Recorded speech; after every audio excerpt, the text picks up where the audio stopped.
Any final words of how to deal with a choppy environment as a trader?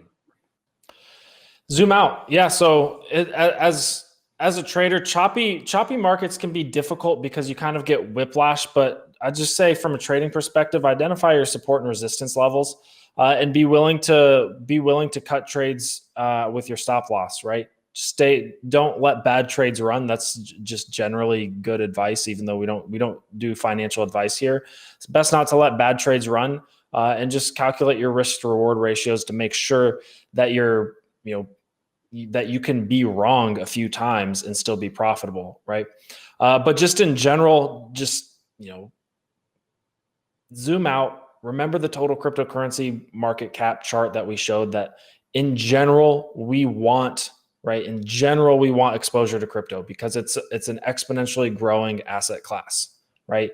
Yes, there's going to be bumps in the road, but there's also going to be those little speed boosters that you get in Mario Kart along the road as well, right? Sometimes, to do a Mario Kart analogy, you're going to run over a banana peel and spin out, but then you're also going to have the boosters, right? You're going to have regulation and a nasty crypto bill, right? But then also you're going to have a Bitcoin ETF come in and save the day. It's going to be choppy, but in the long term, we're going to see price move upwards and to the right, right?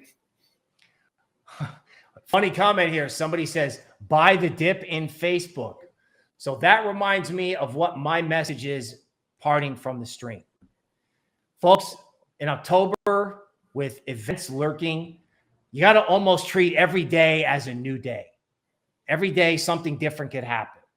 So flexibility, cash, the willingness to maybe take a trade, but put a stop in.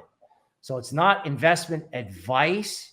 It's keeping you from P&L destruction or capital preservation.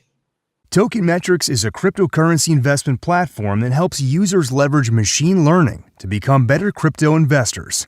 Our in-depth analysis helps eliminate the emotions of investing, find profitable investment opportunities, and filters out scams.